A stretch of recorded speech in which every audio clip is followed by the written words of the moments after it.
räägime täna sellisest asjast nagu molekulide kuju. Mis kujuga molekulid on, miks meil seda vaja teada on ja milliseid muid aine struktuuri asju sellega ka seostada annab hea omaduste. Põhineb see õpiku 3. peatükil, kusjuures õpik pühendab sellest peatükist omakorda umbes 1/3 molekulorbitaalide teooriale. Meie siin käsitleme seda väga lühidalt, sest seda pikalt rääkida kuluks terve omaette loeng. Nii et räägime siis neist teemadest, mis siin loetletud on ja nad tulevad meil siis kõik selles järjekorras ka jutuks. Nii, miks meil üldse molekulide kuju oluline on, nagu me tänase loengu juures vältel ka näeme? Molekulide kuju määrab ära molekulide mitmed muud omadused, ennekõike näiteks polaarsuse, ja sellest omakorda tulenevad väga mitmed aine makroskoopilised omadused, kohati ka keemilised omadused, ja seetõttu ette kujutada molekuli ruumiliselt on väga oluline keemias. Need Lewis'i valemid, mida me kas või eelmisel korral joonistasime, on kahemõõtmelised ja aatomid paigutatakse sageli lihtsalt nii, nagu kõige mugavam on. Võib-olla püütakse ka mingit üldist kuju järgida, aga peamine on siiski edasi anda sidemed, vabad elektronipaarid, ja see 3-mõõtmeline kuju jääb pehmelt öeldes tahaplaanile. Ja nagu me ka siin lähemate minutite jooksul hakkame nägema, molekulide 3-mõõtmeline kuju võib oluliselt erineda sama molekuli paberil olevast või raamatus olevast joonisest. Siin on mul üks esimene näide. See on üks aine, mida me aastaid tagasi oma teadustöös uurisime ja joonistatakse seda tasapinnale tavaliselt umbes selliselt, 2 6-tülilist tsüklit, ja mille peale me võib-olla iga hetk ei mõtle, ja täpselt samuti nagu tsükloheksaon, nii ka igasugused muud mittearomaatsed 6-tülilised tsüklid on siis tegelikult mittetasandilised. Meil on vann- ja toolkonformatsioon, võib-olla olete neist kusagil varem ka kuulnud, kui olevisorgaanilises keemias varem või hiljem õpite. Nii et see on nüüd selline perspektiivvaade, kahjuks me saate siin pöörlema panna, annaks võib-olla parema ruumilise ettekujutuse, aga siit siis 2 asja tulevad välja. Esiteks, et need tsüklid on tegelikult siin joonisse peal niimoodi poolelgi lapiti, eks ju, me vaatame neid külgvaates. Nii et need aatomid on eespool, see on tagapool, need on üksteise koha ja see läheb veel tahapoole. Ja teiseks, et siin see keskmine osa, näete, ongi hoopis niisuguse teistsuguse nurga all, mis jooniselt selliselt valemilt üleüldsegi välja ei tule. Samuti heterotsüklite ja üldse heteroühendite puhul need heteroaatomid tihti hakkavad rohkem silma, vesinikke üldse ei joonistata. Siin on kõik aatomid joonistatud, siis on see ka paremini tasakaalus. Üleüldse molekulide kuju kirjeldamiseks sobib selline nii-öelda pallide ja pulkade ball and stick mudel kõige paremini. Ja kui teil on võimalik kusagilt omale hankida sellist sorti komplekte, kus on need igasugused jubinad olemas, siis on nende peal väga hea ka modelleerida ise, teha omale mudeleid. Paraku nad on üsna kallid, tavaliselt neis komplektides on päris palju erinevaid jubinaid ja see tõstab selle hinna üpriski soolaseks. Nii et ma sellist head, lihtsalt odavat allikat kahjuks nimetada ei oska. Aga nendest on siis hea panna molekulimudeleid kokku ja me siin ka tänases loengus mõned kokku paneme. Ma lihtsalt praegu siin demonstreerin tüüpilised värvused jällegi, mida kasutatakse. Süsinik on siis tüüpiliselt mingi neutraalne värvus, kõige sagedamini must või ka mingi hall, siin on siis plastmassist mustad. Sinine on meil tüüpiliselt siis lämmastik ja punane on tüüpiliselt hapnik, neid samu värve on kasutatud ka seal ekraanil oleval joonisel. Ma praegu ei hakka siin iga vesinikku külge panema, panen siia suvaliselt mõned lihtsalt, et näidata neid tüüpilisi värvusi ja siit saab siis juba hästi vaadata, mis kui kaugel on, kus on nurgad, mis kus kohas ringi käib ja nii edasi. Selles mõttes väga mugavad mudelid, aga jah, paraku sellist head rahalises mõttes ligipääsetavat kohta on mul raske hetkel soovitada nende kohta. Aga võib-olla kamba peale saate mõne hankida omale või hakata järsku kusagil teaduslaboris tööle, siis siin on meil nad igal pool olemas. Nüüd molekulide kuju loomulikult ideaalis tuleks ta määrata eksperimentaalselt ja selleks on ka igasugused võtted olemas. Need on tihti keerulised ja kallid. Neid masinaid on ka siin ülikoolis on mõned, millega saab määrata molekulide kuju, on reeglina vaja selle molekuli kristall saada, mis juba tähendab, et peab olema tahkeaine, mis ei ole sugugi mitte alati nii lihtne. Eriti kui on kergemate molekulidega tegemist, siis on vaja miinuskraade, sügavaid miinuskraade vahel ja nii edasi. Aga on ka siis, on ka siis meetodid molekulide kuju ennustamiseks või tüüpilise kuju väljapakkumiseks ja neid on ka erineval teaduslikkuse ja ka siis vastavalt toimimise võime tasemel. Ja meie siin siis vaatleme ühte, mis on viimastel aastakümnetel saanud väga populaarseks ja sellisel kujul mulle sõnastati kõigest võib-olla 3-40 aastat tagasi, nii et kui vaadata keemiateaduse ajalugu, mis ulatub aastatuhandete taha, on ta suhteliselt uus nähtus. Aga sellisena ta võimaldab ära seletada võib-olla tubli 80-90% kõigi molekulide kujudest. Ja sellega siis on ta ka väga kiiresti just eriti õppeotstarbelisel kasutusel siis levinud. Inglise keeli on ta valence shell electron pair repulsion ja me otsustasime selle lühendiga õpikus tõlkimata jätta. Siis eestikeelne tõlgitud sõnaühend oleks siis valentselektronide või valentskihi või väliskihi elektronide tõukumise mudel. Ja põhineb ta väga lihtsal printsiibil, nimelt siis väitel, et elektronid tõukavad üksteist eemale, asi, mis ei tohiks samalaenguliste objektide puhul kuidagi üllatuslik olla. Kõrge elektrontihedusega alad, milleks keemilistes ühendites on ennekõike nii sidemete elektronipaarid kui ka vabad elektronipaarid, siis eelistavad olla üksteisest eemal. Iseenesest väga lihtne ja loogiline. Sealjuures ei ole eriti oluline, kas tegemist on üksik, kaksik või kolmiksidemega. Side on side nii-öelda ja seega selle mudeli kontekstis ei ole vahet, millisega neist on tegemist.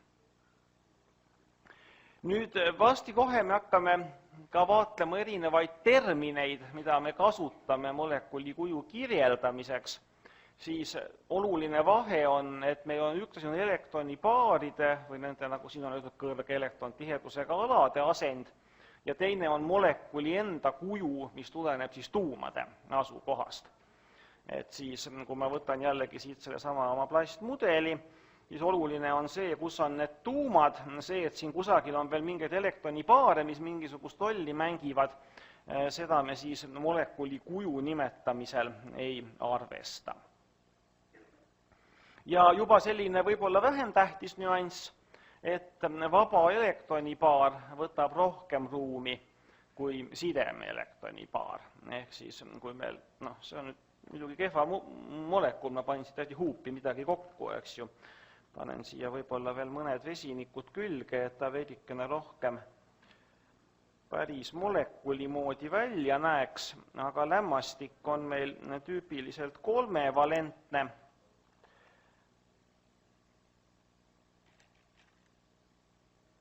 Nii et kui ma nüüd olen siia mingid vesinikud külge pannud süsinikule 4, siis lämmastikul jääb siia vaba elektronipaar, sest me räägime kohe ka oluliselt pikemalt, aga põhimõtteliselt siis selline kuju, seda, et siis vaba elektronipaar on, me eraldi ei nimeta. Ja see võtab siis rohkem ruumi kui need sidemed, sellest tuleb ka kohe pikemalt juttu. Ja ongi need samad terminid, mille olemasolule ma tagasi vihjasin, ehk siis kui me räägime sellest, kuidas paigutuvad elektronipaarid tuuma ümber, siis kui neid on 2, siis me ütleme, et see paigutus on lineaarne. Katsuge need terminid kohe omale selgeks saada, neid on päris palju. Aga see on kasulik siis kohe varsti meil juba.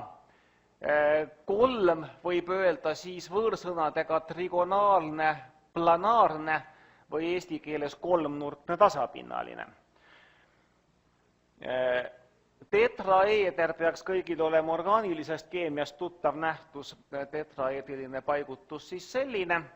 Edasi on meil siis kolmnurkne bipüramidaalne, üleval all püramiid, oktaeedriline ja 5-nurkne bipüramidaalne. No mul on siin need mudelid ka, vaatame, kuidas nad välja näevad.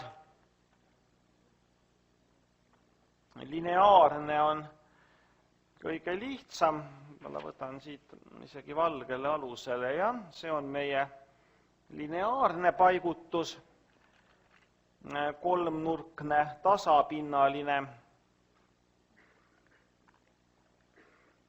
ja siit korraga õige pikkusega neid jubinaid on siis selline tetraeedriline, kasutan siin juba vesinikud küljes mudelit, on siis selline, paneme tähele, et kuigi võib tunduda, et kui me paneme ta näiteks, ma panen nii, et ta siin ekraani peal oleks püsti, ma tekitan siia mingi aluse ja panen ta peale, jah, siis võib jääda mulje, et need, mis on vastu seda pinda, on kuidagi teistsugused kui see, mis on üles, aga tegelikult ei ole. Ükskõik, mis pidi teda keerate, ta on täiesti sümmeetriline, vahet ei ole. Nii et see on siis meie tetraeediline paigutus. Edasi trigonaalne bipüramiid, ma vaatan, mul peaks olema siin ka vastava kujuga jubinaid, aga ma ei leia, leidsin. Nii, kohe paneme talle mingid sidemeid tähistavad plastid külge. Nii, see on nüüd meie, ma võtan need ära, trigonaalne bipüramiid, näete siis 3 sidet on ühel tasapinnal ja 2 on risti. Nad ei ole päris ekvivalentsed. Kuni 4 on kõik 4 sidet täpselt omavahel ekvivalentsed, siis siin me saame eristada aksiaalset, ehk siis telje peal olevat ja ekvatoriaalset, ehk siis teljega risti olevat suunda. Et meil ei ole nad kõik täpselt samas olukorras, vaid on 2 sorti nii-öelda neid. Edasi on meil oktaeedriline paigutus, mis on kõik 6 tükki siis, on siis 3 teljel üksteisega risti. Seda on jällegi üsna lihtne ette kujutada, kui ma leian siit õige pikkusega pulga. Nii. Siin on jällegi kõik 6 sidet on ekvivalentsed, nii et püüan siin natukene keerutada, et mingi ruumilisuse pilt tekiks.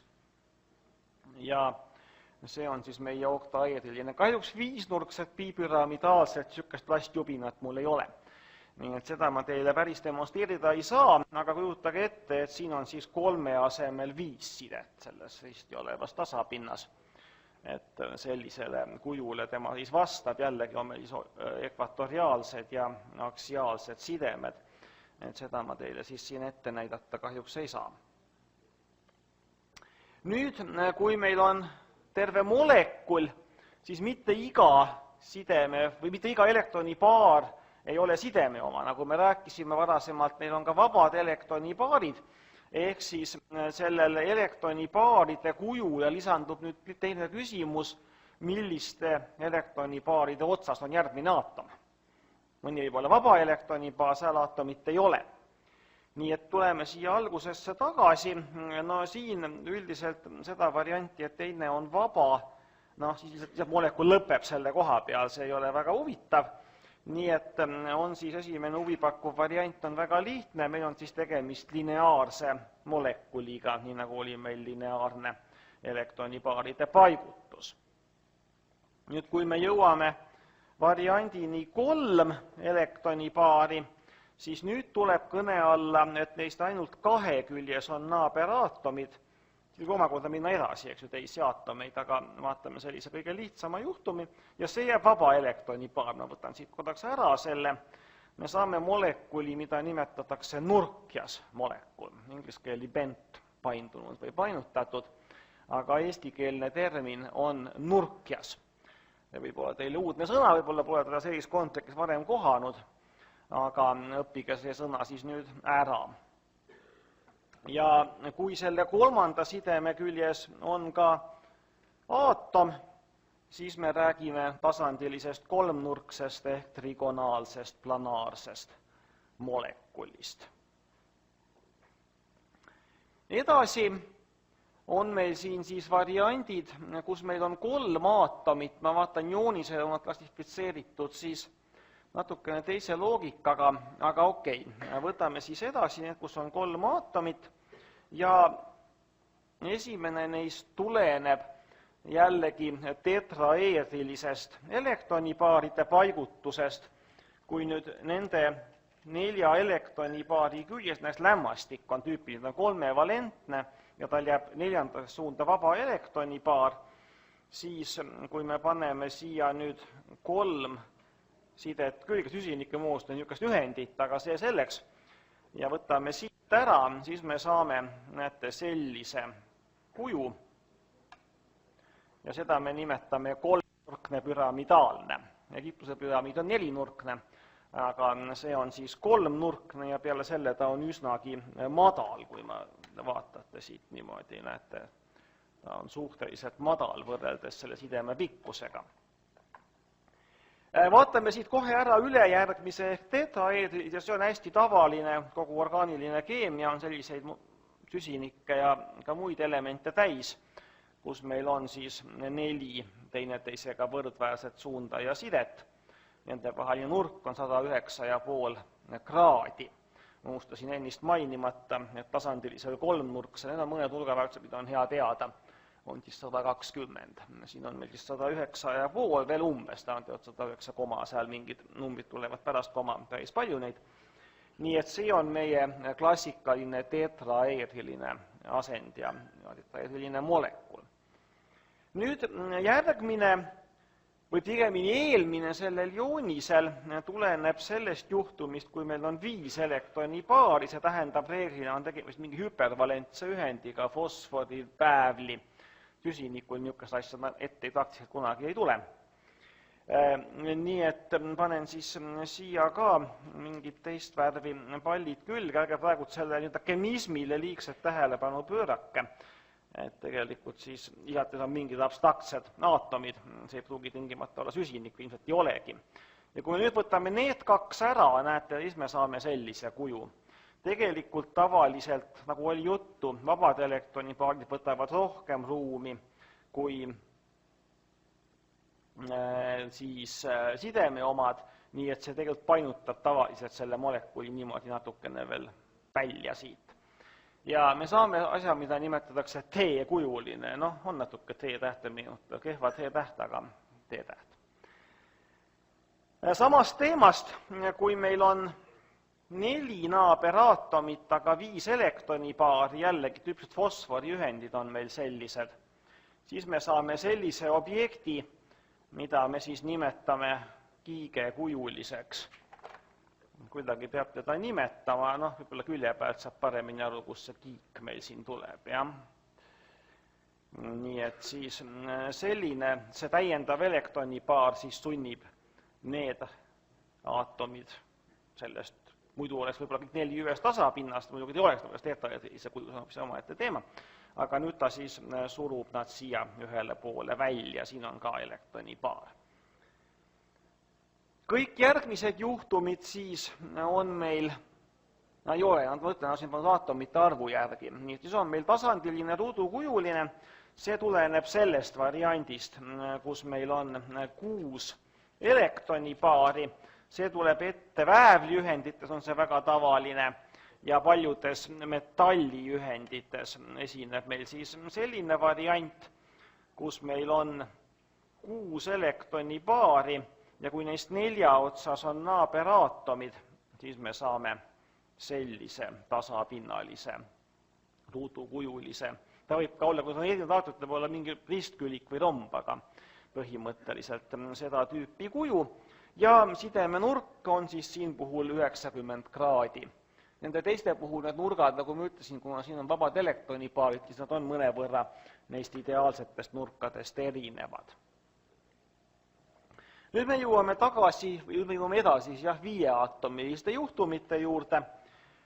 Joonis on meil niipidi üles ehitatud, nii et nüüd, kui meil on kõik 5 naabrit olemas, fosfor, pentakloriid näiteks on meil siin, oli juba jooktis läbi vist isegi eelmises loengus, siis see on meil 3-nurkne bipüramiid, täpselt samamoodi nagu elektronpaaride puhul me kasutame sama nimetust. Kui meil on 5 aatomit, aga on ka 6 elektronipaar olemas, jällegi variant, mida tuleb ette põhiliselt meil metalliühendite puhul, siis me saame sellise kuju ja me nimetame seda ruutpüramiid. Kujutate ette, siin on ta meil nüüd siin. Okei, ma võtan jällegi külgvaate, siis te juba saate paremini aru, kus see püramiid tuleb. Nii et siis nüüd tahk, minu pihk oleks 1/4 tahust. Seda te ei näe hästi. Laske ette kujutada. Võtan siit mingi asja appi. Nii et siin on 1 tahk, eks ju. Siin on 2, 3 ja 4. Siis kokku moodustub midagi, mis meenutab Egiptuse püramiidi. Nii et see on siis meie 4-nurkne ruutpüramidaalne kompleks, erinevad on kompleksühendid. Viimaks siis oktaeeriline variant, kus kõik 6 naabrit on olemas, kenasti jälle 90 kraadi kõik sidemenurgad. Ja viimane, mida ma ei saa ehitada, kuna mul ei ole niisugust plastjubinat, oleks 5-nurk püramiid, mis on siis 3-nurkse bipüramiidi analoog, aga ekvatoriaalsel tasapinnal oleks 5. Nii et kujutate siia ette 3 asemel 5 naabrit. Nii et need on need kujud ja need on need terminid. Need terminid on vaja teada, sellepärast et päris tihti kirjanduses ei ole joonist antud, on ainult sõnadega öeldud, et selle molekuli kuju on tasandiline 3-nurkne. Kõik. Siis te peate aru saama, millest on jutt. Ja vahel on vaja ka lihtsalt suulises kõnes seda infot edastada või siis on vaja SMS saata kolleegile. Nii et kõiki niisuguseid variante, kus siis on hea neid sõnu tunda, nende standardseid tähendusi ja osata ette kujutada. Nii, siin on ka mõned näited siis sellistest molekulidest, millel üks või teine neist kujudest esineb. Panen siia midagi muud, muidu ta hakkab otsima, see automaatteravustamine muidu siin vehib edasi tagasi, kui seal midagi all ei ole. Berylliumkloriid on siis, võib-olla on siiski hea siia uuesti panna perioodilisuse tabel koguni, jah. Berylliumil on ainult 2 elektroni väliskihis, berylliumkloriid on üldiselt sool, aga kui me teda vaakumisse aurustame kõrgel temperatuuril, siis ta moodustab selliseid molekule ja sellisel juhul see on näide lineaarsest molekulist, kus siis on ainult 2 elektronipaari ja need siis tõukuvad kenasti eri suundades.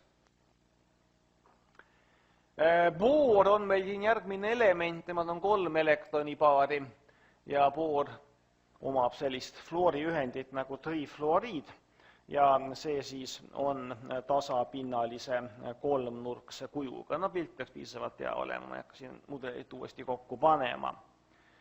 Metaan, klassika, tetraeeriline molekul, kõik on neid pilte näinud.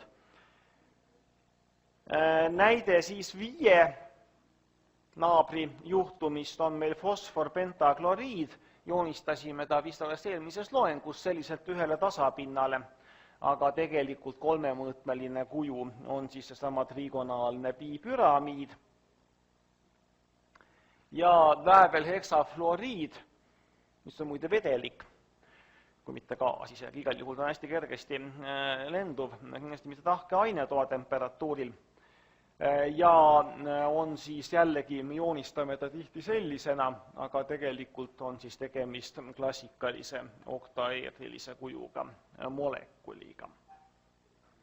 Nüüd üks asi, mida me veel peame õppima, on ise üles joonistama neid kujusid. Mõni on lihtne joonistada, kui ta ongi kõik selge, kus asjad paiknevad ühel tasapinnal näiteks, aga mõne puhul ei ole see nii lihtne ja vaatame, kuidasmoodi neid joonistatakse. Selleks on mul siin siis mõned molekulide näited. Esimene on C-kloor 4, süsinik tetrakloriid, tetraklorometaan, tetrakloorsüsinik, heal lapsel mitu nime, kõiki kasutatakse praktikas. Kõigepealt see kuju, ma loodan, et selle kuju väljamõtlemisega teil erilisi probleeme ei teki või tekib juba. Põhimõtteliselt siis tetraeedriline molekul, aga kuidasmoodi me seda nüüd kahes mõõtmes ehk paberi peal üles joonistame, nii et teine inimene aru ka saaks. Selleks on keemias omad kokkulepped, nimelt me joonistame ta põhimõtteliselt siis sellises asendis, ehk siis ütleme, seda on siis kloorid, mitte vesinikud, jah. Me joonistame 2 tükki, mida tingimata ülemise ja alumise, see võib olla mingi teine asend, aga põhimõtteliselt siis 2 tükki neist ühele tasapinnale süsinikuga. Ja nüüd, kui te vaatate seda mudelit, siis üks jääb ettepoole, üks jääb tahapoole ja nende joonistamiseks on oma kokkulepe. Nimelt see, mis tuleb ettepoole, joonistatakse sellise ühest otsast jämedama sidemega. Kujutate ette mingit maanteed, mis läheb kuhugi kaugusse, tekib selline perspektiivi kujutis, eks ju. Nii et kui te näete sellist ühest otsast peenemat, teist otsast jämedamat sidet kusagil keemilises võrrandis, siis see tähendab, et on tahetud öelda, et see kloor on eespool kui see süsinik. Ja teine, mis jääb tahapoole, siin on nüüd erinevad kokkulepped, võidakse ka teha üks ots peenem, teine jämedam, selline punktiir, tihti lihtsalt punktiiriga, aga põhimõtteliselt siis see, mis läheb tahapoole, tehakse sellise hõredama või punktiirsidemega. See siis peab edasi andma seda mõtet, et see kloor on tagapool kui see süsinik. Need on sellised standardvariandid, see võib olla ka lihtsalt punktiir ja kloor ja võib olla ka uuesti sedasama sümbolit teist korda kasutatud. Nii et need kõik on ekvivalentsed sellega, mida ma siin joonistasin, aga ma ütleks, et see on kõige tavalisem. Selline sümbol on tavaliselt vastavas tarkvaras olemas ja saab siis, neid kõike saab joonistada ju tänapäeval arvutis. Järgmine molekul siin on meil H2CO, formaldehüüd ja mis meil siin vaja teada on. Igaks juhuks paneme selle juhise struktuuri omale paberile. Vaatame, meelega joonistan ta natukene teise kujuga, kui ta pärast tuleb. Mitu elektroni meil siin üldse valentskihtides kokku on? 2 + 4 on 6, + teine 6 on 12. Me panime juba paika ära 6 elektroni.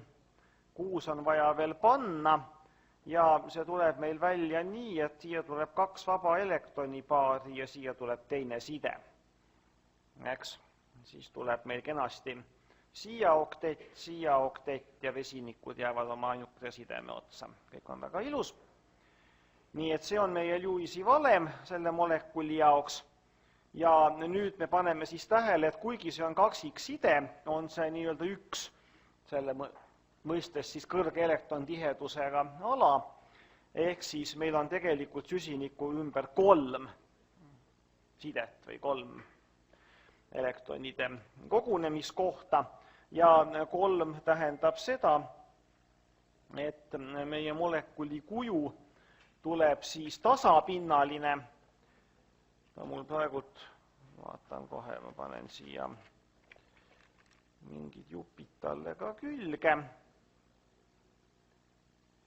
pean nüüd leidma õige pikkusega, neid sidemeid on mul tegelikult siin karbis 3 või 4 erineva pikkusega ja kui ma tahan ta sümmeetriat õigesti kujutada, näed ikka, ma sain erineva pikkusega sideme, nii natukene vale tuleb praegult see mudel, tulevad CH-sidemed eri pikkusega, aga vast see väga ei sega. Nii et siis ta on meil ühel tasapinnal ja kui me tahaksime seda tõesti nüüd ka korrektselt joonistada, siis selline, siia võib muidugi ühe triibu ainult joonistada, kui meid huvitab ainult aatomite paigutus ruumis. Nüüd tuli mul ka üks täiesti pikem, aga nad on ikkagi ühe pikkused tegelikult. Nii, on küsimusi siiamaani? NF3 on siin meil järgmine välja pakutud ühend.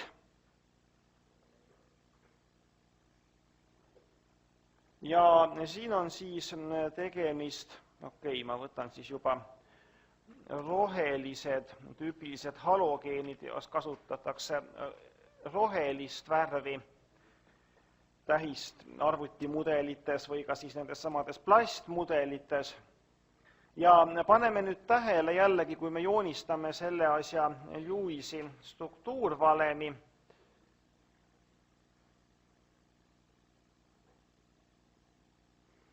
siis meil tuleb, palju meil elektrone tuleb, lämmastik annab 5 väliskihtidest ja see annab 3 × 7, mis on 21, 26, jah?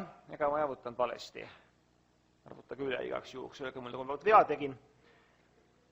2, 4, 6, 8, 10, näete, pange tähele, kui me hakkame jagama elektrone, eriti kui on mingid terminaalsed halogeenid, siis ma hakkan ringi ratast, siis on, saab kohe ühtlaselt ära jagatud.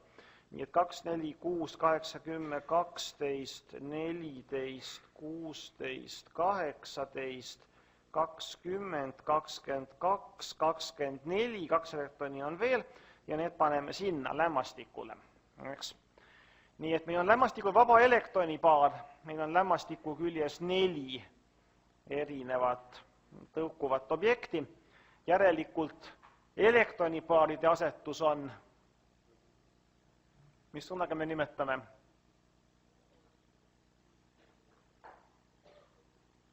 Elektronipaarid paiknevad tetraeedriliselt, aga fluorid lämmastiku suhtes paiknevad kuidas?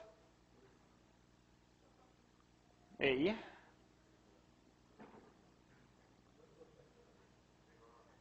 Kolmnurkne püramidaalne, mitte ka trigonaalne püramidaalne öelda.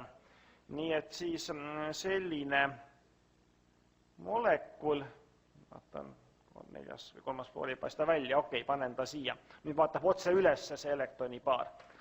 Kui me tahame seda tingimata paberil väljendada, siis kõige mõistlikum on panna üks fluor samale tasapinnale ja see vaba elektronipaar, kui me tahame seda rõhutada, siis me joonistame mingi sellise objekti siia. Vaba elektronipaar ja siin on meil siis meie ülejäänud 2 fluori. Üks on eespool, teine on tagapool, nii et nüüd on meil selles asendis ja nimetatakse seda jänese kõrvaks inglise keeles rabbit ear.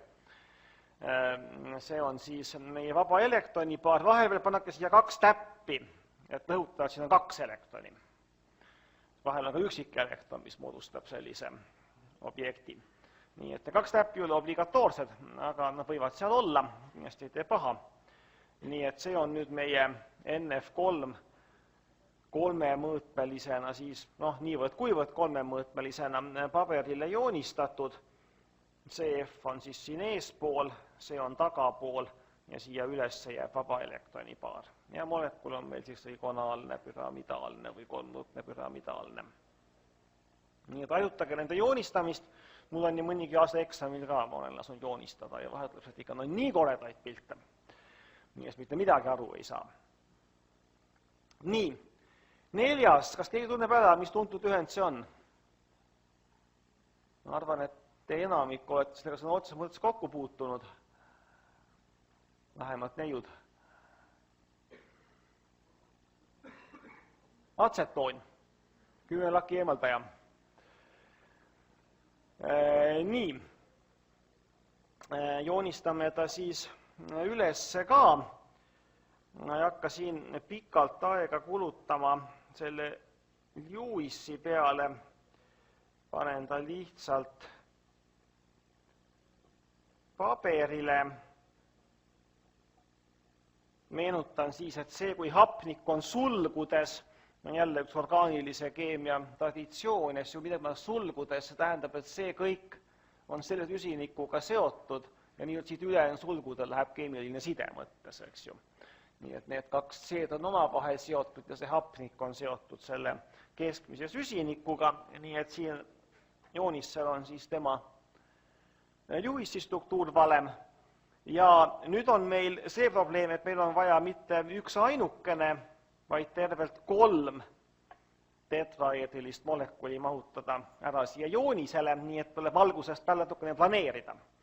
Ei, 2 tetraeedrilit, siiski üks on diagonaalne planaarne, et siin vabaelektroni paari ei ole, nii et need, ma ei hakka praegu siin kiiresti ehitama, aga põhimõtteliselt siis need 4 aatomid, süsinikud ja hapnik on kõik ühel tasapinnal, nii et siis hea planeerimine võiks olla selline, et me näitame kohe ära siin selle sideme nurga ja paneme selle hapniku ka siia samale tasapinnale. Ja nüüd on meil vaja need vesinikud kujutada ja nüüd meil ei ole muud teha, kui panna kummaltki poolt üks vesinik veel samale tasapinnale. Tegelikult siin tekib ju ka see küsimus, et käivad ümber ring, sest tuleb, vist ei tule ka juttu mujal. Okei, siis ma teen ikkagi selle mudeli korra valmis. Ma ei tea, kui hästi see kaamerapilt seda 3D mõõtu edasi annab.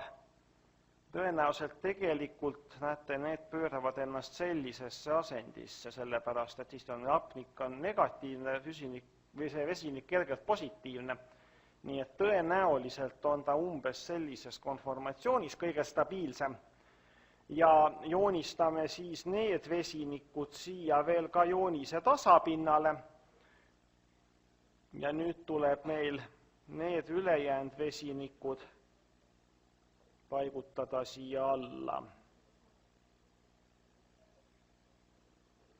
Nii et selliselt joonistaksime me siis, kui me peaksime seda stereokeemiat ka kujutama, siis selliselt me joonistaksime selle molekuli paberile. See oli siis molekulide kuju määramine, kindlasti soovitan seda harjutada, õpikus on näited, juhul kui te minu jutust ei suutnud piisavalt tõde leida, siis vaadake õpikust näiteid, need on seal tervelt 4 või 5 leheküljel ja on tervelt 18 harjutusülesannet, millest, nagu ma ikka olen öelnud, pooltel on ka õpiku taga õiges vastused ära toodud, teisel poolel mitte. Ja saate siis oma oskusi proovile panna. Ja tegelikult molekulide kuju peaks olema selline asi, mis tuleb keemikul, mitte päris une pealt, aga peaaegu. Näete 2-mõõtmelist valemit, aga tekib 3-mõõtmeline kujutis ajus. See oleks see eesmärk, kuhu tuleks jõuda, sellepärast, et väga paljud, nagu ma olen juba täna mitu korda öelnud, molekulide omadused on seotud molekulide kujuga. Nii. Ja kohe vaatame neist ka mõnda konkreetset näidet. Molekulide polaarsus, kui meil on erinevad tuumad, kui meil ei ole just O2 või N2 või H2, siis on meil erinevad elektronegatiivsused ja seetõttu ka sidemed rohkem või vähem polaarsed. Mõni võib olla väga vähepolaarne, mõni võib olla palju rohkem polaarne, sellest oli meil ka juba varasemalt juttu. Nüüd, kui meil on 3, 4 ja nii edasi aatomit, siis mõni molekul ka sellisel juhul on mittepolaarne.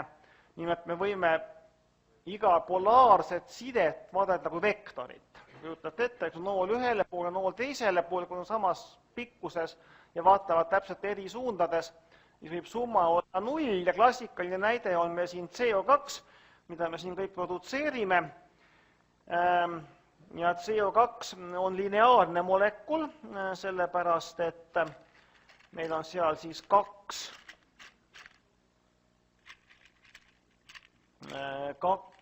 sidet, mis siis paigutuvad teineteisele vastassuundades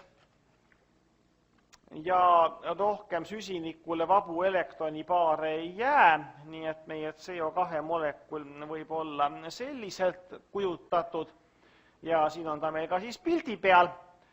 Ja kui me nüüd joonistame dipoolmomendi vektorid kummalegi sidemele eraldi, joonistada miinustelt plussi poole, see on see rahvusvaheline kokkulepe, siis näete, need kaks noolt on sama pikad ja vastassuundades täpselt, nii et summaarne polaarsus on 0 ja CO2 on meil klassikaline mittepolaarne molekul, vaatamata sellele, et temas on kaks polaarset sidet. See on kuidagi tavaline juhtum ja seda tasub tähele panna. Kui sama molekul olnuks nurkjas, siis nad ei oleks summeerunud ja me oleksime saanud polaarse molekul. Ja siin on veel mingi elektroni tiheduse kaart värvidega, aga põhimõtteliselt sama idee edasi.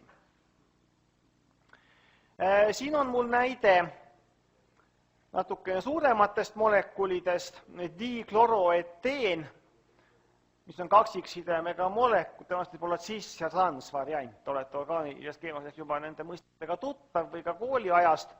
Meil on kas on mõlemad kloorid ühele poole sellest süsinike teljest nii-öelda, või on üks ühele poole, teine teisele poole.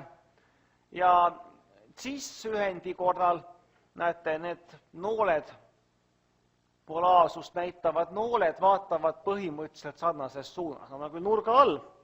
Nii et vasakule paremale suunas nad kompenseeruvad, aga alt üles suunas mitte. Nii et see punane nool näitab, et meil on summaarselt tegemist dipoolmomendiga. Cis-dikloroeteen on polaarne, trans-dikloroeteen, näete, need vektorid vaatavad täpselt sümmeetriliselt eri suundades, kuigi nad ei lähtu samast punktist, nad lähtuvad erinevatest süsinikest, aga kujutate ilmselt sümmeetriat nii palju ette küll, et nad on siis omavahel tasakaalus ja trans-dikloroeteen on mittepolaarne molekul, kuigi temas on polaarsed sidemed sees. Ja nii edasi. Nii et selliseid näiteid on palju ja muidugi klassikalised igasugused täpselt sümmeetrilised tetraeerilised molekulid, kui siin oleks mul rohelised kedakesed otsas, jah, oleks ta meil tetrakloro või fluoro süsinik, näiteks meil oli sellest siin joonis, jah, mitte väga ammu. Näiteks see molekul siin, see esimene, on mittepolaarne molekul, kuigi temas on 4 polaarset keemilist sidet. Siin on polaarne, mittepolaarne. Ja kuidas teha, kas molekul on polaarne või ei, ma ei jõua seda siin niimoodi detailselt samm-sammult teie siin loengus läbi teha, nii et see on nüüd iseseisev töö teile kodus, võtke õpikust lahti, siin on mu see joonis lihtsalt kopeeritud, aga ma ei hakka seda praegu siin ükshaaval lahti seletama, ja seda erinevaid juhtumeid on palju, kuigi üldine printsiip on lihtne. Kui need vektorid kompenseeruvad, siis on molekul mittepolaarne, kui nad ei kompenseeru, siis on molekul polaarne. Nii et vaadake siis need leheküljed ja ülesanded, mis siin kirjas on, ja selliseid asju. Ma ütleks niimoodi, et võib-olla isegi otse ei küsi eksamil, vähemalt seni vist pole niisugust ülesannet päris olnud, aga kaude ehk siis aru saada, mis edasi siit tuleneb, me jõuame erinevate ainete omadusteni mõne aja pärast, mis siis sõltuvad molekulide polaarsusest, on väga oluline siis ennustada suuta. Aga meie läheme siinkohal edasi ühe teise molekulide kuju käsitlusega, see on valentssidemete teooria, hakkab vasti 100-aastaseks, saame veljaka 90-seks siiski. Sellel kujul, nagu ta omal ajal tuletati 20. aastatel, see on matemaatiline teooria, see võimaldab põhimõtteliselt arvutada molekulide kuju, aga siinkohal me sellisel kujul teda ei käsitle, siin on siis palju kvantmehaanikat sees.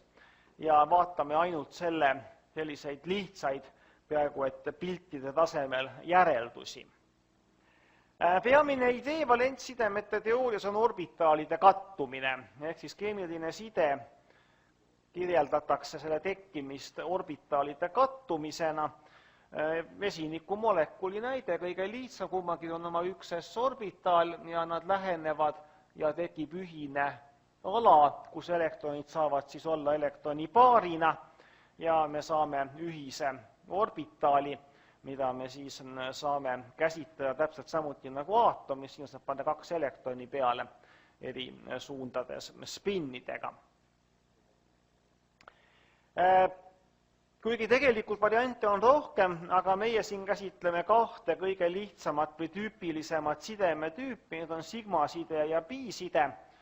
Need siis on kreeka tähed, siin on kreeka sigma, väike sigma. On siis täpselt seesama juhtum, mida me just äsja vaatlesime, kus siis 2 s-orbitaali kattuvad ja moodustavad ühise orbitaali. Täpselt samamoodi võib meil p-orbitaali üks pool või üks ots kattuda s-orbitaaliga ja tekib sellise kujuga ühine orbitaal, no siis 2 tuuma sees, eks ju. Ja on variant, kus p-orbitaalid, et p-orbitaali on muidu 3 tükki, omavahel ruumis risti, siin on ka joonistatud 2px ja 2pz välja ja z-telg on tüüpiliselt see, mille mööda mingi huvitav protsess toimub. Nii et siis siin otsapidi, ainult nüüd on joonistusele jäetud, need orbitaalid kattuvad ja tekib siis 2 p-orbitaalist otsapidi kattumisel sigma-side. Nii et sigma-side tekib orbitaalide nii-öelda otsapidi kattumisel, kui me vaatame pikki seda sidet, siis ta on selline mingi vorsti või niisuguse pikliku objekti ristlõikega.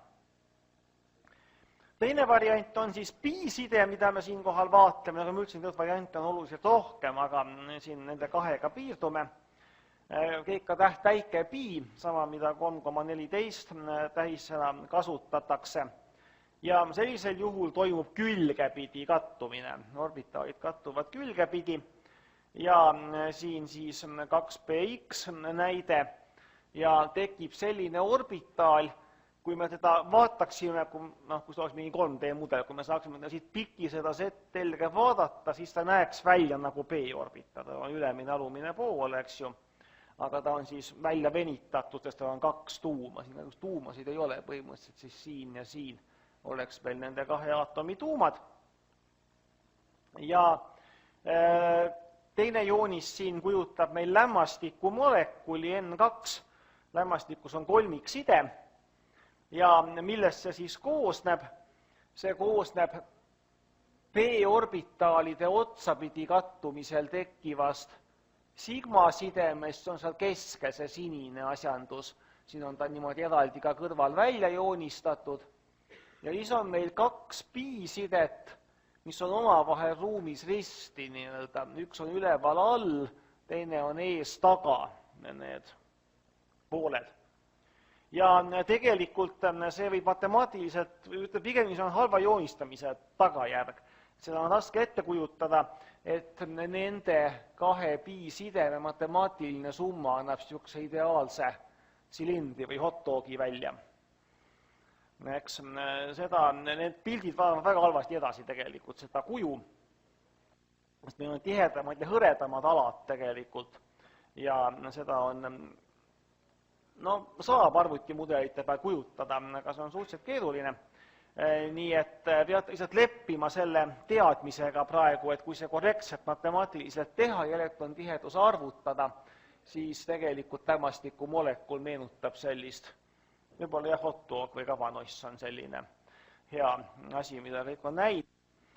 Et siis see on niisugune silinder ja see on siis 2 pi-sidet kokku. Nii et need on siis meie pi-sidemed. Nüüd, kui me joonistame paberile, eks ju, me joonistame üksikside, siit läheb midagi edasi, me joonistame kaksikside, siit läheb midagi edasi, me joonistame, siit läheb ainult üks kummaki poolt edasi, jah. Joonistame nad sellised, me tavaliselt ei mõtle selle peale, et tegelikult need sidemed ei ole ühesuguse või ühte tüüpi, aga seda on tegelikult vaja teada ja mõelda, sest see mõjutab jälle molekulide kuju, selle kaudu keemilisi, füüsikalisi omadusi. Üksikside on peaaegu eranditult sigma-side, ehk siis otsapidi kattuvatest orbitaalidest tekkiv side.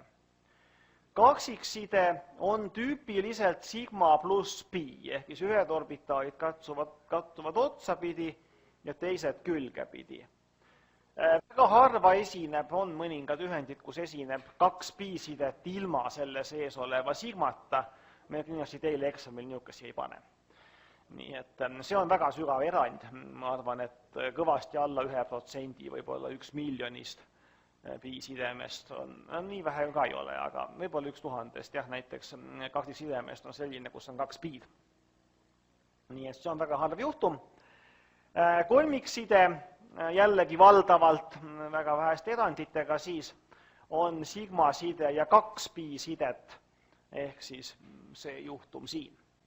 Nii et seda on vaja siis meelde jätta, sigma pi, sigma ja 2 pi-d. Edasi mõiste, mida võib-olla olete ka varem kuulnud, olete hübridisatsiooni mõistest midagi koolis kuulnud. P-orbitaalid, nagu ma äsja mainisin ja nagu ka siin see joonis ütleb, mõista annab, on omavahel 90-kraadise nurga all ruumis.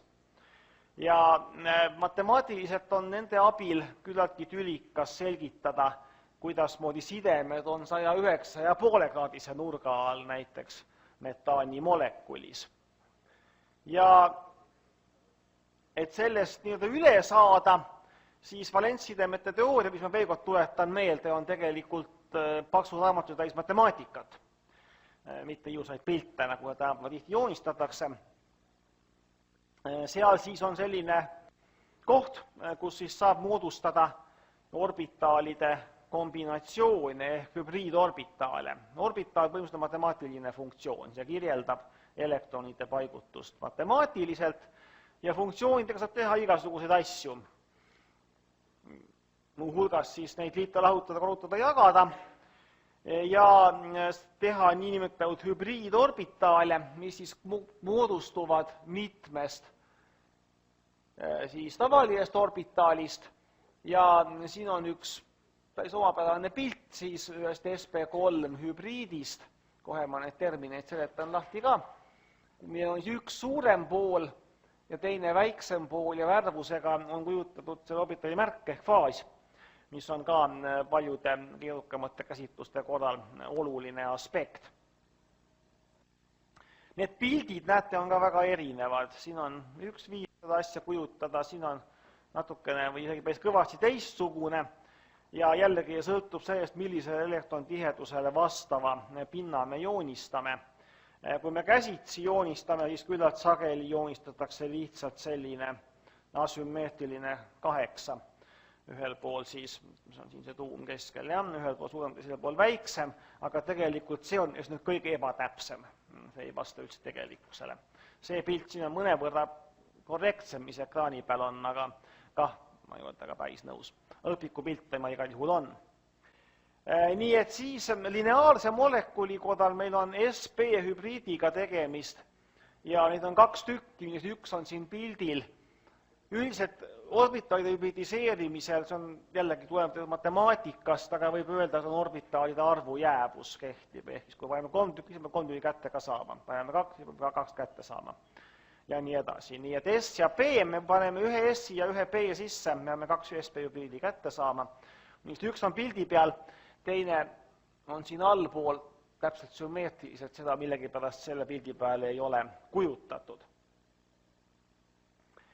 Aga nad ongi siin alati teinud seda moodi, et on ainult ühe orbitaali kujutanud ja ülejäänud 2 peate omale ette kujutama siis, et kolmnurkse tasapinnalise molekuli korral on meil tegemist sp2, meil läheb 1 S ja 2 erinevat P-d ja need on siis vastavalt siin nende nurkade all. Ja kõige tavalisem on meil tetraeeriline juhtum, kus meil on sp3 hübridisatsioon ja need siis paiknevad omavahel 109,5-kraadise nurga all ja meil kulub ära kogu väliskiht S ja kõik 3 P-d. Nendega siis tehakse teatav matemaatiline operatsioon või isegi mitu ja saadakse 109-kraadise nurga all olevad sp3 hübriidid. Ja nende abil on hea seletada näiteks 4 erineva sigma-sideme tekkimist. Nüüd on meil pikki orbitaali, me saame kenasti otsapidi kattumisest rääkida. p-orbitaali korral oleks olnud kuidagi väga imelik. Üks asi, mida tasub meeles pidada, on see, et hübridisatsioon on alati sekundaarne molekuli kuju suhtes, ehk siis kui molekuli kuju muutub, hübridisatsioon ka muutub. Nii et meil ei ole mingit niisugust jäika objekti vahel, kujutatakse ette, et vaat meil on siin sp3 süsinik ja nüüd see sp3 süsinik reageerib ja on ikka sp3 süsinik. Süsinik reageerib ja on ikka süsinik, aga kas ta ka sp3 on, sõltub sellest, kuhu ta nüüd läks pärast reaktsiooni. Et see ei ole, tihti plastmudeleid tekitavad niisuguse tunde, et nüüd on ta meil niisugune jäik ja me ei saa seda muuta. Tegelikult siis looduses on asjad siiski täiesti prioriteedi järjekorras, molekuli kuju paneb paika hübridisatsiooni, mitte vastupidi. Nii, vaatame veel pi-sidemeid. Siin on meil siis eteeni näide. Eteen on meil siis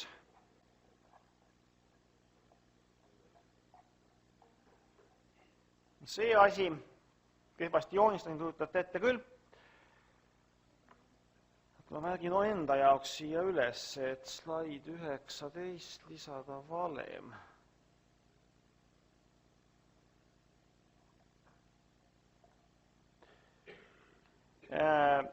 Eteen siis ja millest see joonis püüab rääkida nii hästi arvasti, kui ta seda suudab, on see, et kui meil on sp2 hübridisatsioon, meil kulub üks S ja 2 P-d ära ja üks P jääb kummagi süsiniku hübridiseerimata ja see on see P, mis on ristipidi siis selle ülejäänud tasapinnaga. Siin on meil vesinikud, süsinikud, see kõik on ühel tasapinnal ja sellega risti nii üleval ja all on siis p-orbitaalide 2 poolt, need on need, mis kattuvad omavahel ja selle pi-sideme moodustavad.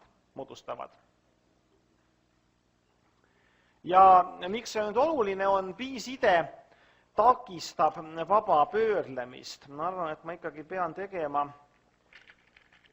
selle mudeli ja ma kasutan siin meelega natukene teistsuguseid jubinaid ja kohe te näete ka miks.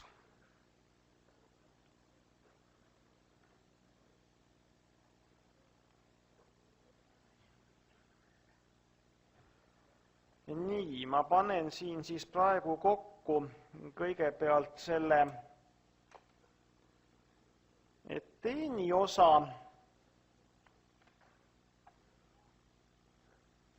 Nii, sealjuures ma kasutasin tegelikult neid 5 sidemega jubinaid, nii et põhimõtteliselt võite kujutada ette, et need vabaks jäänud plastmassi otsad kujutavad neid p-orbitaale, nad on tunduvalt suuremad, nad siis külgepidi kattuvad ja moodustavad siis meile pi-sidemed ja mul on siin ka selliseid nojah, need ei ole kõige paremad, need on painduvad lülid mul ka selles komplektis, aga nad ei ulatu hästi, nad on mõeldud ikkagi ainult ühte sidet kujutama. Okei, ma panen siia keskele lühema sideme, see ei ole ilus, sellepärast et tegelikult see side ei ole nii lühikene. Tegelikult on C-side oluliselt pikem kui CH, aga siis ma saan need korralikult paika panna. Nii, näete.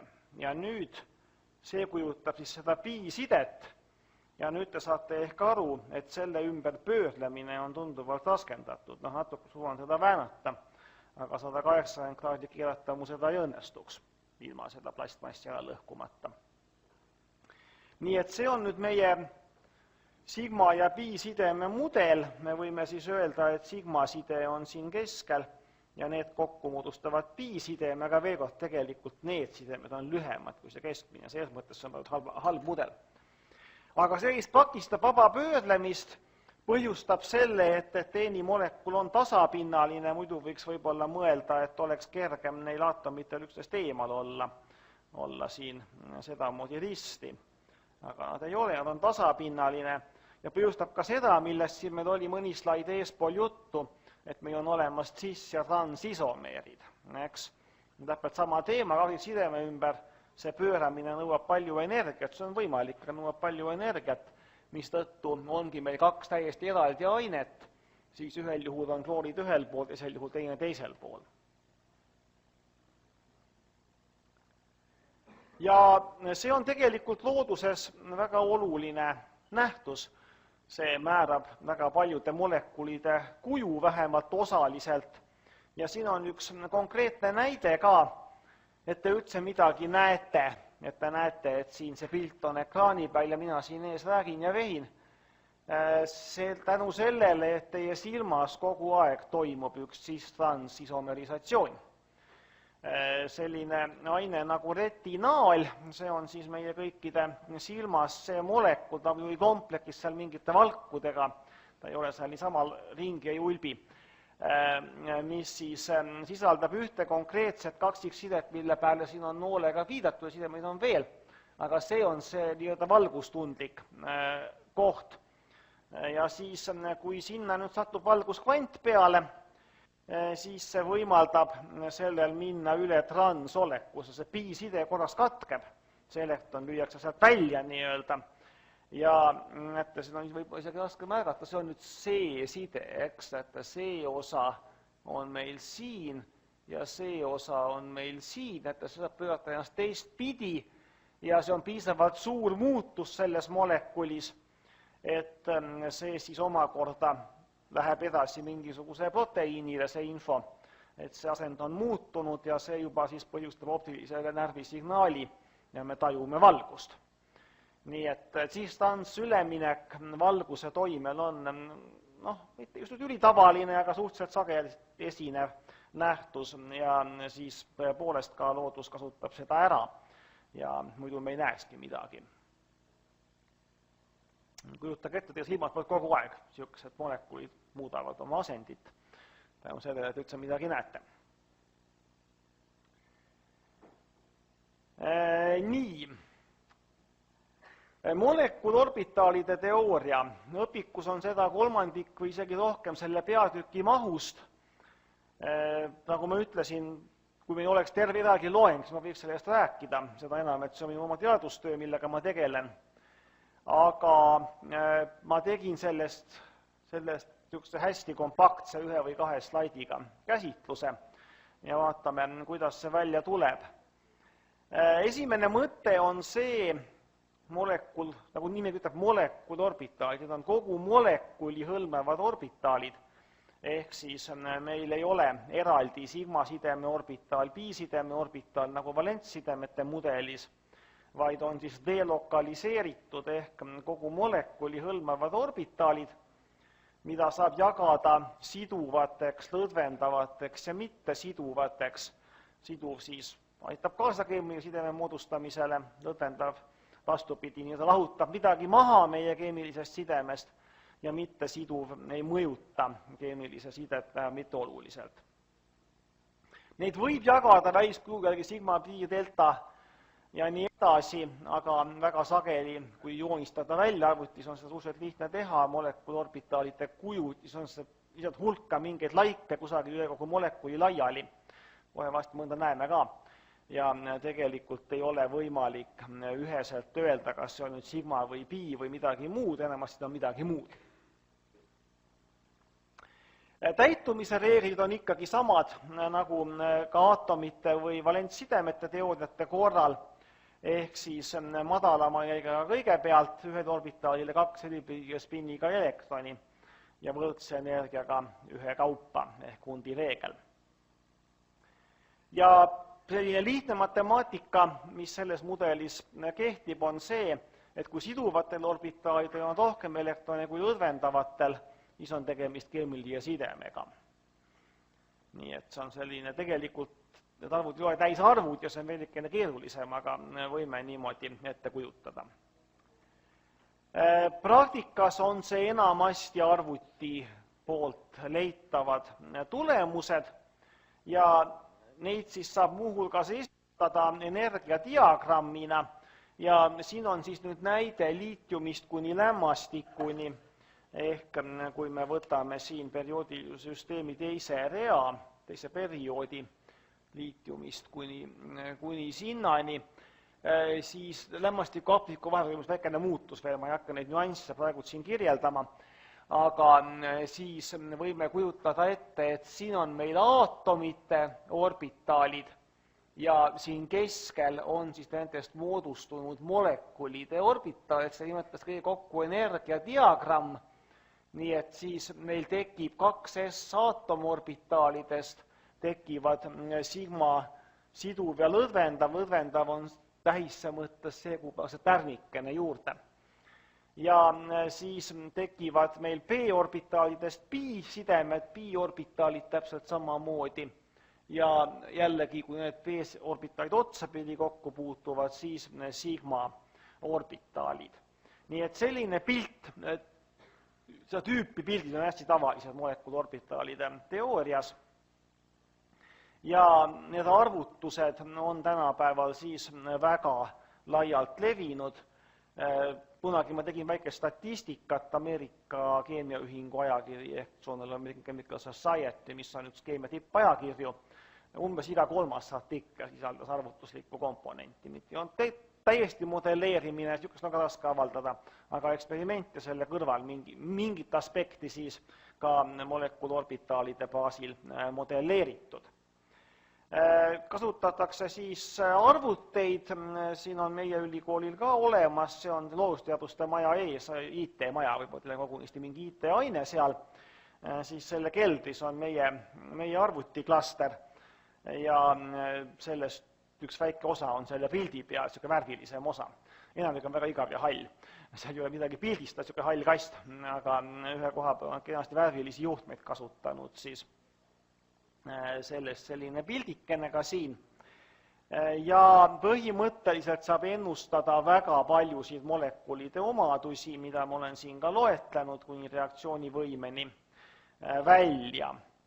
Ja kuna see ka on minu enda teadusgrupi töö, siis ma kasutan siin hetke veidikene ka teen reklaami, kui keegi tahab oma lõputööd teha või on üldse huvitatud teemast nii-öelda arvutid ja keemia, siis tasub minu poole kindlasti pöörduda ja mõned värvilised pildid panin ka siia, kuigi pean tunnistama, et enamasti me vaatame mustvalgeid numbreid ekraani peal, mitte värvilisi pilte kahjuks. Aga kindlasti saab nendest ka värvilisi pilte, vaat siin on mõned orbitaalid nüüd, siin on mõned molekuluorbitaalid, siin on üks hästi lokaliseerunud orbitaal, mis on tsükliline molekul, just mahuti molekul, nagu neid nimetatakse, siin on tema pikk nimi välja kirjutatud ja siis see on üks hästi lokaliseerunud orbitaal, see on hästi delokaliseeritud orbitaal, näete neid rohelisi ja kollaseid laike, on see molekul suurel määral täis, nii et see on näide siis sellest, kui kompaktne või vastupidi, kui hajali võib üks molekuluorbitaal tegelikult olla. Siin on veel selle sama aine kohta arvutatud elektrostaatiline potentsiaal, ehk siis küsimus sellest, kus on elektrone rohkem, kus on vähem, kus pääseb mõjule tuumalaeng, kus elektronide laeng, sealt tuleb edasi elektrofiilsus, nukleofiilsus ja väga palju reaktsioonivõimest. Nii et selline kena värviline pilt mul siin. Siinpool üks näide stereokeemiast, kes võib-olla on juba natukene õppinud, teab, et meil on nii-öelda vasaku ja parema käe molekulid võimalikud ja tihti on küsimus, kumb on kumb, siis on selline meetod olemas nagu ringdikroismi spektrid ja see käib alati koos arvutusega, kus siis on arvutatud spekter ja siis me teame, kumma käe molekuli me arvutame ja on mõõdetud siis 2 erinevat ja on nüüd lihtne öelda, et see, mis on roheline, on sama, mis arvutati. Eks see on need piigid ühtepidi, vähemalt see suur piik on selgelt ühtepidi ja punasel siis vastupidi. Ja viimane näide lihtsalt ühest reaktsioonimehhanismist, milliseid me ka arvutame, siinkohal ühe iriidiumil põhineva katalüsaatori tööd kirjeldav siis joonis ja selliseid pilte me ka küllaltki palju modelleerime. Nii kui kellelgi siukest hakkaks huvi pakkuma, siis kindlasti soovitan enda poole pöörduda. Nii, ja selle loengu viimased minutid me pühendame tahketele ainetele. Ei ole otseselt molekulide kuju teema, aga ta on selles peatükis ja see on oluline asi, sest meil on siin tahkeid aineid igal pool ja sellega seoses on siis ka vaja teada, kuidasmoodi neid käsitletakse elektronstruktuuri seisukohalt. Kõigepealt laias laastus me saame jagada tahked ained metallideks, pooljuhtideks ja isolaatoriteks. Tegelikult neid variante on rohkem, ülijuhid on siin ära mainitud, mis on ülimadalate temperatuuride selle omadusega. Sellest meil praegu kahjuks pikalt aega rääkida ei ole. Kui meil on kaks aatomit, nendest moodustuvad molekul-orbitaalid, see pilt siin juba korra oli, aga kui meil on Avogadro arv molekule või aatomeid, siis iga paari kohta võime kujutada ette, tekivad uued molekul-orbitaalid, tekib hästi-hästi palju, neid tekib siis ka Avogadro arvuga võrreldavas koguses ja nende energiat tulevad nii lähedased, et me ei saa enam öelda, et elektron on selle või teise orbitaali peal. Nad on väga sarnaste energiatega, need orbitaalid, ja me nimetame neid tsoonideks. Ja üks tüüpiline aine ja sama energiadiagrammi peal võiks välja näha siis selline, et meil on mingi osa, mis on elektronidega täidetud, seda me nimetame valentstsooniks, edasi on tüüpiliselt mingisugused energiat, mis on keelatud, ehk siis samamoodi nagu meil aatomis on enamik keelatud, ongi ainult üksikud orbitaalide energiat, tahkesaines on see natukene siis vabam, on valentstsoon, on keelutsoon ja edasi on koht, kuhu me saaksime ergastada elektrone, kui me neile energiat juurde anname, mida nimetatakse juhtivustsooniks. Siin on mul need terminid ka siis kirjas. Eesti keeles on nad kõik tsoonid, valentstsoon, keelutsoon, juhtivustsoon, inglise keeles see, mis on eesti keeles keelutsoon, on band gap, ehk siis tsooni vahe. Mulle see terminina meeldib rohkem, ta nagu eristub, et ta ei ole tsoon, ta on midagi muud, sellele vastand peaaegu et. Kui meil on tegemist metalliga, ehk üldisemalt elektrijuhiga, siis valentstsoon, juhtivustsoon puutuvad kokku, nende vahel ei ole seda keelutsooni või band gap'i. Ja nüüd, kui meil on kas või soojus või on väline elektriväli, siis need elektronid öelda selle juhtivustsooni kaudu liikuda ühest metalli osast teise, tänu sellele ka metall juhib elektrit, kõige tüüpilisem omadus, eks ju, metallil. Isolaator siis on meil põhimõtteliselt just nimelt see situatsioon, kus see keelutsoon on olemas, valentstsoon on lõpuni täis, elektronid ei pääse liikuma, sest siin liikumis nad peaksid sinna üles juhtivustsooni minema ja selleks on vaja palju energiat. Sinna vahele jäävad meil pooljuhid ja pooljuhtidega on siis niimoodi, et see keelutsoon on piisavalt kitsas, et juba toatemperatuuril märkimisväärne osa elektrone on ergastatud juhtivustsooni. Ja lisaks sellele tänapäeva pooljuhttehnoloogia põhineb just nimelt selle keelutsooniga manipuleerimisel. Sinna viiakse teatavaid lisandeid sisse, õpikus on sellest päris pikalt juttu. Need nimetatakse siis dopantideks ja me võime näiteks siia juhtivustsooni põhja tekitada natukene elektrone sisaldava nii-öelda kihi. Veekord, see on energiaskaala, see ei ole eks ju selline füüsikaline või ruumis paiknemise teema. Või teine variant on võimalik valentstsooni ülemisse otsa tekitada niisugune tühi osa, nimetatakse seda aukudeks, jällegi natukene elektronid pääsevad liikuma.